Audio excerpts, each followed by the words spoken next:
Okay, so I am going to do things a little differently.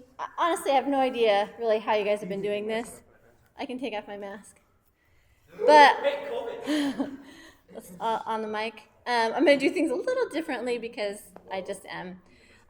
So first, I'm going to start off by introducing my teenage self. Yeah, I know. So MCHS, yes, soccer. No, Montezuma County High School. What did you say? Mountain Cougar. That would be almost as cool as the lava bears.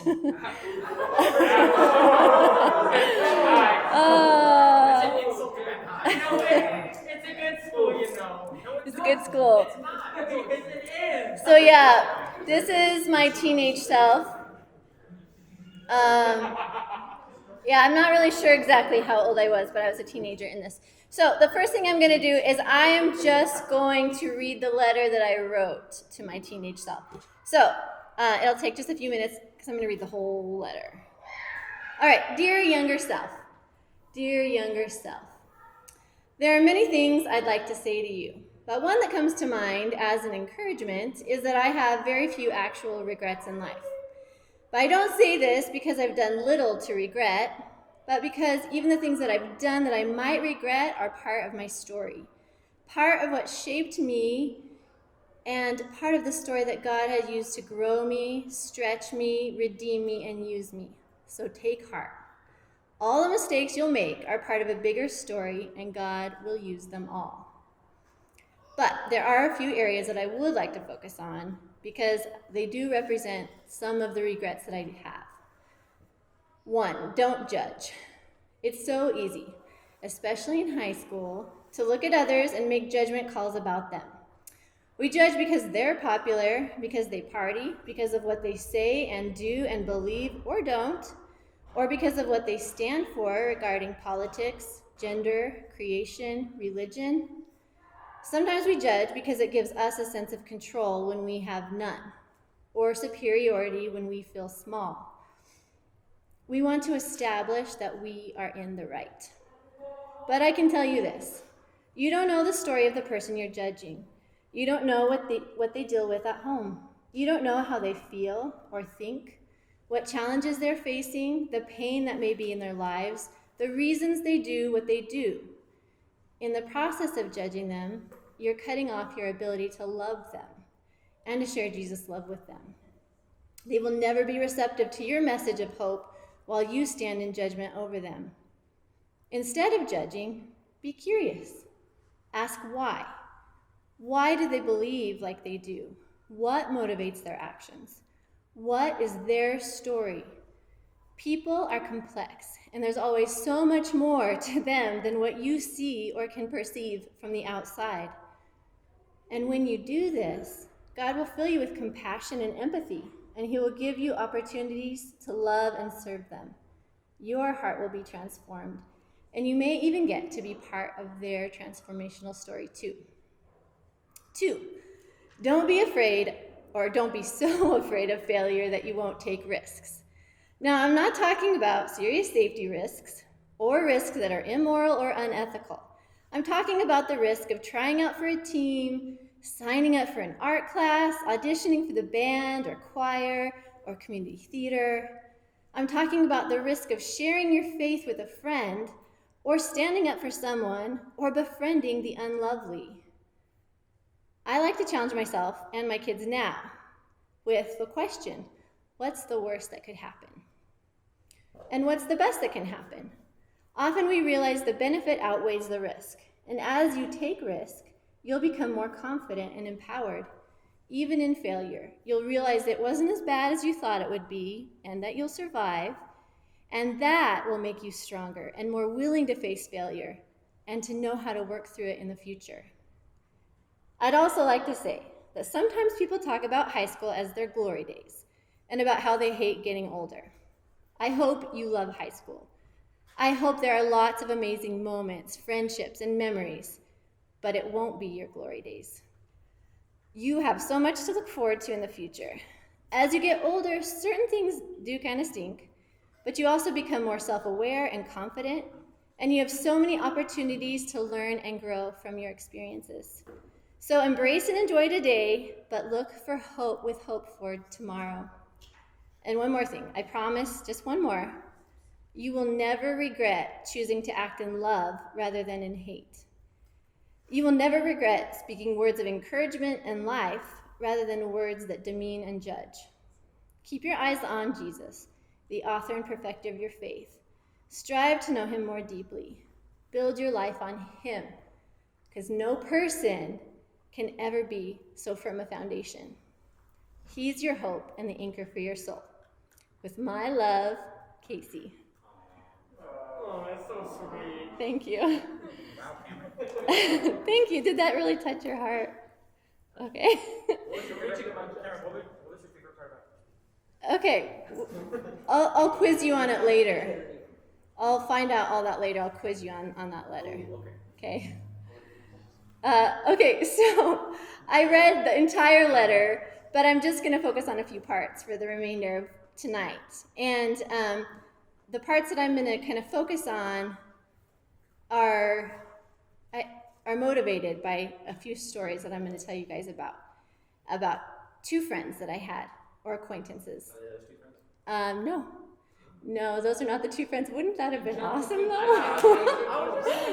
I could definitely scrounge up pictures of those friends at some point. But, okay, so two friends. One was a close friend who I played soccer with. She was on my soccer team. I also had countless band trips with her, and we hung out every day. We were really good friends. And then the second is about a girl who maybe could have or should have been my friend if I knew then what I know now. So I'm going to rewind. First friend A, the close friend. So our senior year, partway through the year, I discovered that she was pregnant. Now, this wasn't the beginning of the pregnancy when she's like, I'm pregnant. It was like, you are pregnant. There comes a point in pregnancy where you can totally tell that someone's pregnant, and that's where we were. And I was kind of floored because I was like, why am I finding this out now? Why was I not part of this conversation all the way from the beginning? From struggling with deciding whether to have sex with your boyfriend to finding out you're pregnant and then having to deal with telling your parents, who are also part of an extremely conservative and really judgmental Christian community. And then from there, what are you gonna do with this baby? This is not even a guy that she was serious about, but she was facing the rest of her life with this new child at 17. How does that impact the rest of her life? I was never part of any of those conversations, and it did hurt me, and left me kind of wondering why that was. So that's the first story. The second story was about another friend. We'll call her friend B. And this was someone that I was loosely connected to, loosely friends in middle school.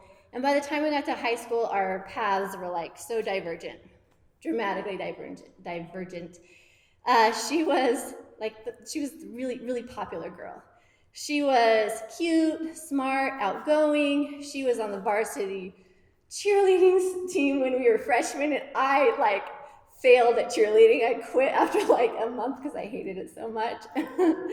But she was one of the girls that all the guys just were in love with. But she was also one of those people. She partied a lot, she slept around, but she seemed to be at the high point of her life. She just loved or relished in being kind of at that pinnacle of high school power.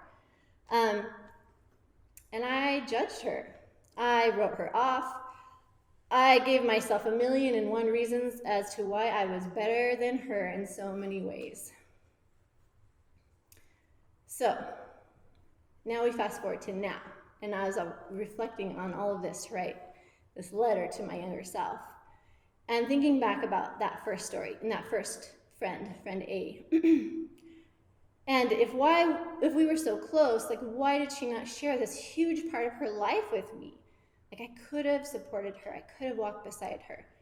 And it kind of dawned on me that the answer for that might lie in the second story.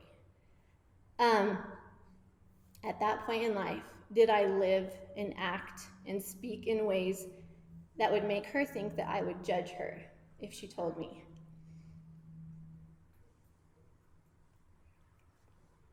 And while I'd like to say no,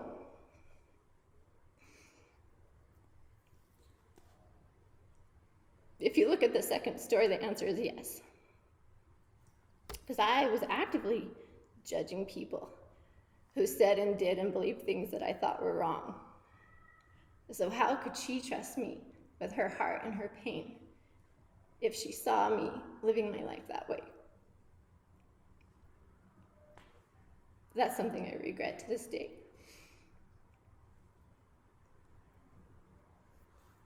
Okay. To the second story.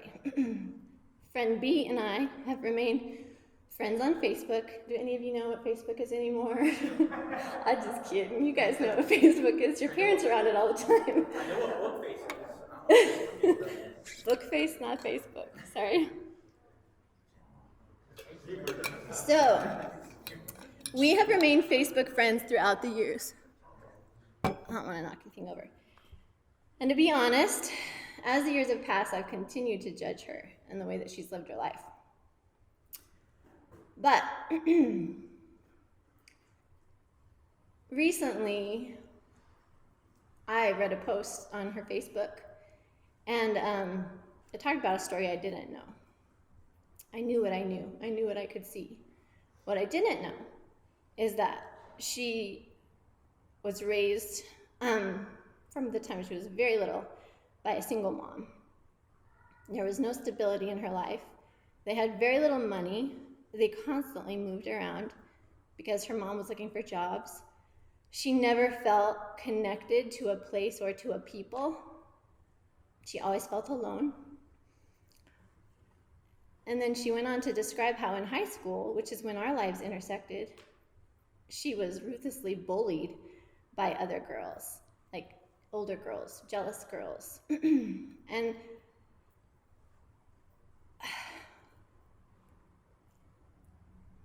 it struck me that she felt alone and in pain all those years, while I stood by and judged her from a distance, taking personal offense to the way that she lived her life.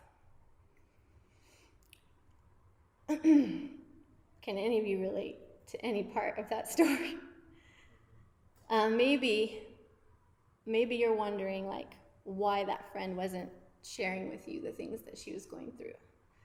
Or maybe you can relate to the girl who's being judged, even though no one really knows what's going on in your life. Or maybe you can relate to the one who's doing the judging. Maybe you can relate to all three at different times. So I wanted to share a story from the Bible with you. And it's a parable, and it's found in John chapter 8, verses 1 through 11. John 8, 1 through 11. And this is the parable of the woman caught in adultery. So Jesus went to the Mount of Olives, and at dawn he appeared again in the temple courts, where all the people gathered around him, and he sat down to teach them. The teachers of the law and the Pharisees brought in a woman caught in adultery.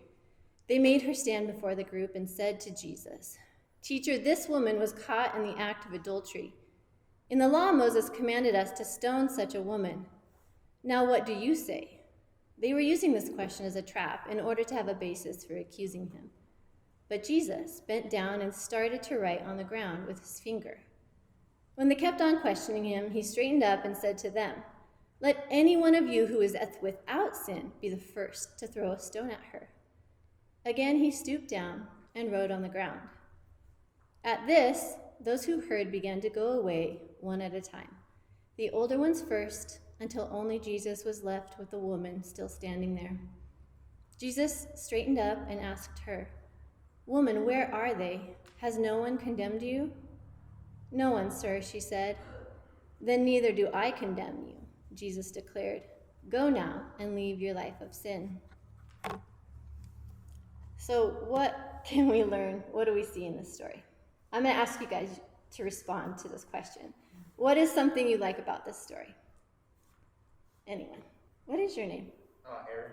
Aaron. Yeah. Aaron, what do you like about the story? I think he kind of pointed out how no one's perfect, how people can like point out like if someone committed adultery, like it's a sin, but the other people that like accused her of doing that also committed sin, so maybe they should be facing the same. But I think he pointed out that no one's perfect, so it's kind of hard to judge when you're not perfect. Yeah, that's really good. Anyone else? Anyone else like from the story? I mean, you summed it up really well. That's good. How about anything someone didn't like from the story? Is there anything you guys don't like? I want to know what Jesus was probably in the dirt. Was it just like what was it? Just drunk, just curious. Yeah. He was doodling. Yeah. So he was doodling.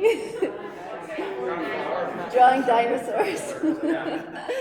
I think he was writing down the answer to the mystery of the world, and no one was paying attention. No, I'm just kidding. That could have been it. He was saying the date that he was coming. Yeah. There you go. Oh my God. His return date. Yeah. Yeah, we don't know what he was writing. People are like, what's 2021? Is that foreign? Yeah, that would be crazy. Okay, so not a lot to, I don't know, dislike. Sometimes it's hard to have the spotlight turned on you, right? Like, I'm sure the Pharisees didn't like that, but yeah. So when we look at the Pharisees, were they curious about the woman's story? They didn't seem to have an interest at all. They were just quick to judge. Yeah. So they weren't really curious about what led her to where she was, what could have caused her to end up in an adulterous relationship, especially in the day and time where she could be stoned to death. Like, what led her to that place? They weren't curious about that. So what was their approach? What did they do? They came with judgment, and they wanted to condemn her. Yeah. They just wanted to judge and punish. Aaron? They kind of came like what you said. They went on what they know. Moses said to stone such a woman, and they didn't know that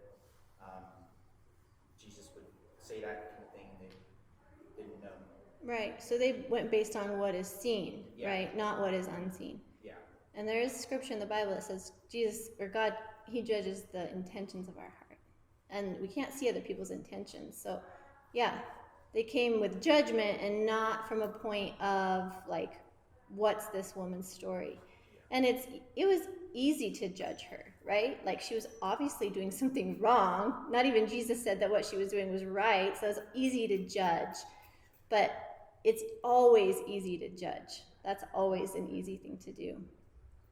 So what was Jesus' response? How did Jesus respond to her? Like the words he said, or the actions he Either. Like the message. Yeah, what he said, what did that He mean? kind of asked her, who's here accusing you or judging you? And she said, no, and he said, well, neither do I, so you're good to go. Right. It's kind of, sorry. Go ahead. It was kind of like informally saying like touche, kind of like the Pharisees were saying that. Mm-hmm. It's like they were like judging her, and he pointed out that they committed sins too. Yeah, so he kind of leveled the playing field, right? He's like, no one's sinless. Yeah. Yeah. And then to her, he said, neither do I condemn you. So he doesn't jump to judgment. He doesn't jump in with the crowd, and that's so easy to do. When there's a crowd of people pointing and laughing at someone, it's really easy to jump in there.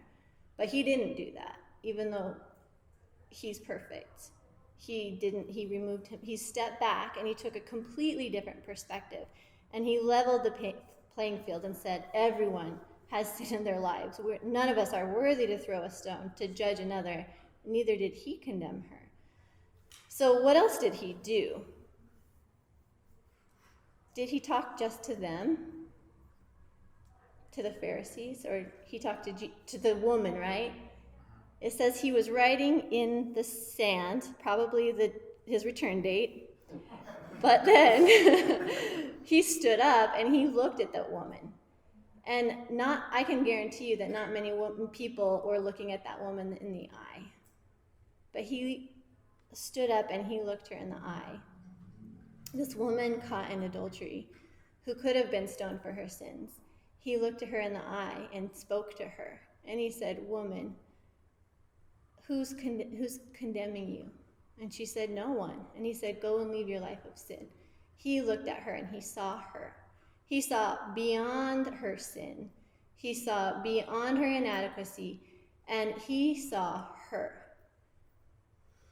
So what can we learn from this story? I think there's a lot to learn. One thing which seems most obvious is that if Jesus, the author and perfecter of our faith, the Son of God, the man who was without sin, did not judge and condemn, what makes us think that we should stand in that role? I mean, it's really easy to judge others. And second, instead of jumping to judgment, we should be curious about people. We should be curious about their story and about who they are. And this is what I was kind of talking about in that letter to my younger self, about why we judge. Sometimes it gives us a sense of control. Sometimes it helps us feel big when we feel small. Sometimes it's because we want to show people that we are right and they are wrong. But I can tell you this, you don't know the person. Often we don't really know the person that we're judging. I didn't. In that story, I didn't know her story. I didn't know her heart. I didn't know what she was dealing with at home. I didn't know how she felt or thought.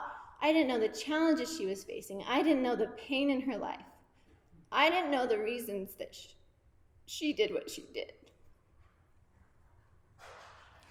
It was easy for me to judge her. But honestly, God calls us to do more than what's easy. So instead of judging, be curious. Ask why. Why does that person believe the way they do? What motivates them to do these things? What is their story? There's so much more than what you can see on the surface, and I think all of you could say that about yourselves. When other people are looking at you, there's so much more going on in your hearts and minds than what anyone can see. So how could my story have been different if I knew then what I know now? If I was wise as I am now, back then. So if I lived my life in a different way, maybe friend A would have opened up to me. Maybe she would have shared what she was going with, and she wouldn't have had to feel so alone. Maybe with that friend B, I could have cultivated a friendship with her where she felt seen, like truly seen. Not just as this shallow, popular girl who all the boys liked, but as this girl who was struggling under a burden of pain. Lots of things could have been different. And maybe God would have used those relationships to change their life, but also to change mine. In my letter, I wrote that in the process of judging others, you're cutting off your ability to love them and to share Jesus' love with them. They will never be receptive to your message of hope while you stand in judgment over them. So we talk about sharing our faith with people, but people don't want to hear about your faith if you're judging them. When you open your heart to be curious, God will fill your heart with compassion and empathy. And empathy means that I don't know if you guys have seen this video, probably not, but it talks about the difference between compassion and empathy. And have anyone seen a video like that? Okay, it's actually, you'll have to, I wish I had it to show you guys because it's pretty funny. What's that? Like, what's a character? Oh, well, it's got these animals. I feel like it's not VeggieTales. But that would be really great. I'm trying to remember. It's like a giraffe or like a goat, and then like a bear, and then some other animal.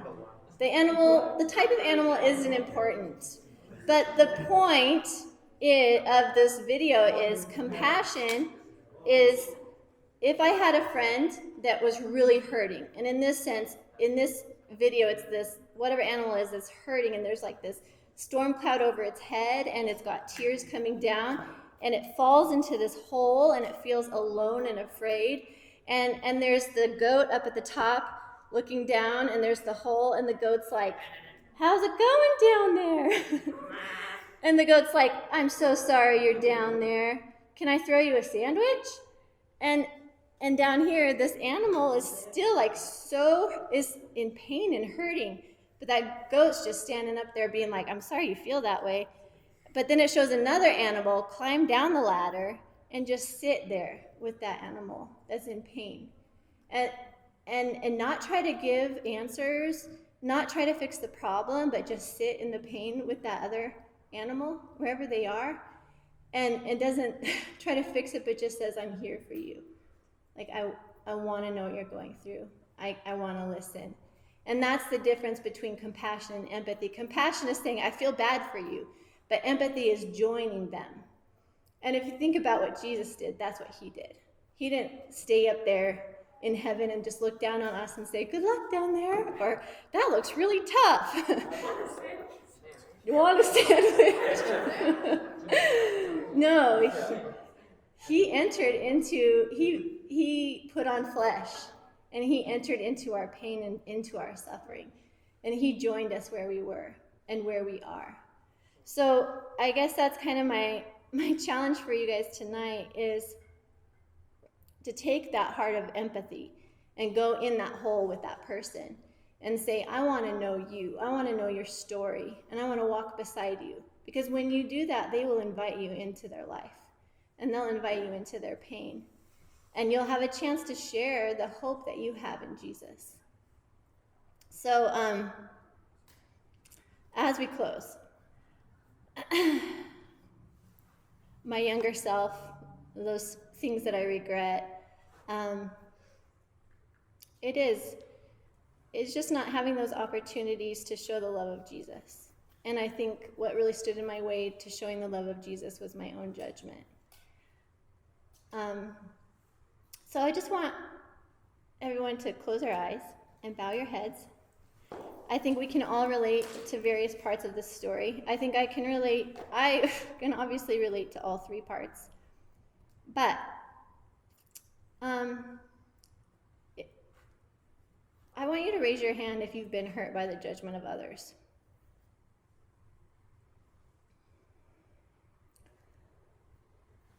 I'd say that's about everybody in here. So if you've been hurt by the judgment of others, I just want to welcome you into Jesus' presence. He sees you. He knows your story. He understands your pain. And regardless of what you've done or what's been done to you, he does not condemn you. And like that woman caught in adultery, you guys can stand here today watching your condemners walk away. And instead of condemnation, you can find mercy and healing in Jesus. And there's another group of you, and I am in this group. But maybe as I've been talking tonight, you have felt the Holy Spirit convicting you, which just means he's nudging your heart, and you can recognize in yourself the tendency to judge. If that's you, I'd ask you to just raise your hand. So if that's you, I just want to first ask for forgiveness. Lord, forgive us. Condemnation is not Jesus' way. And tonight Jesus is saying, you without sin cast the first stone. But what else is Jesus saying? He's calling you away from the judgment seat. And he's calling you to be curious and to enter into other stories with empathy and compassion. And there's a third group of you, and maybe you guys have not accepted Jesus as a leader of your life, and you're not a Christian, but you want to know. You want to experience what it's like to be in a relationship with a God who loves you and sees you.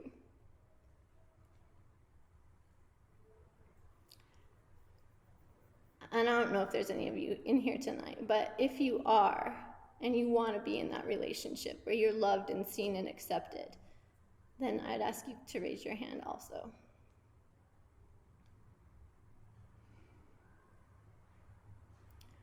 All right, I'm going to pray as we close. Lord,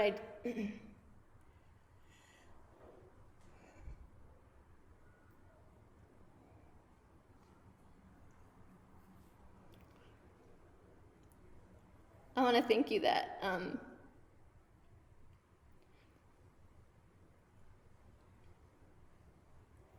have a different perspective today than I did back then. And that's not to say that I was a terrible, horrible person, because that's not the truth. The truth was that I was just growing in my faith, growing in knowledge, being transformed by you. But I'm also thankful that I have an opportunity to share some of what I've learned with these guys. And I just pray that for those of us who have felt the pain of judgment, that you would heal our hearts, Lord. That in you we would find compassion and grace and acceptance and healing for those deep wounds that are in us, Lord. And for those of us who feel convicted about the judgment that we so easily and eagerly throw out there, Lord, I just pray that you would just convict our hearts in those moments, that we feel that temptation to judge, that you would just be there to say, I didn't put you in this position. You're not in the judgment seat. And that you would pull us back and just draw us deeper into relationship with people so that we can be curious about them and about their lives and enter into the place that they are with compassion and empathy and with the hope that you have given us, Lord. We want to be ambassadors of your love and your grace and your goodness and your mercy. Forgive us for judging, Lord. And then if there's anyone in here tonight who has not made you the Lord of their life, the leader of their life, who hasn't had that, the sweetness of knowing you and the hope and gentleness and compassion and healing of you, I just pray that you would continue to work on their hearts and draw them closer to you and reveal yourself to them through you, but also through this amazing group of youth who just want to love you and live for you and serve you, Lord. Just thank you for this time. I thank you for each of these kids. They have so much to offer this world, and I know that you have plans to do so much through them, not just in the future, but today, tomorrow. You have plans for their lives, Lord, and I'm so excited to see those plans working out. In your name, amen. All right.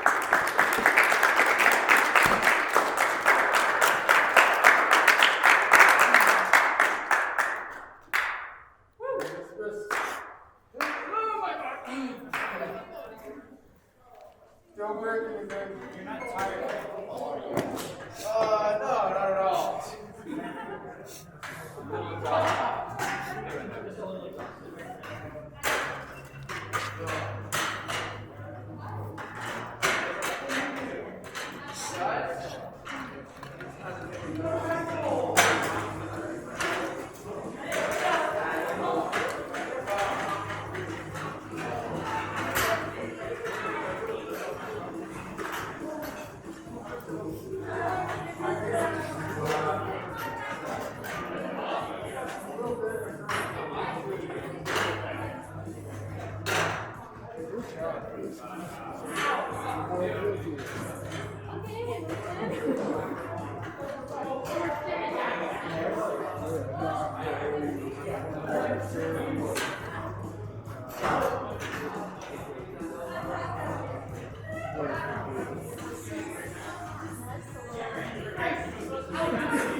For me, it's like more fun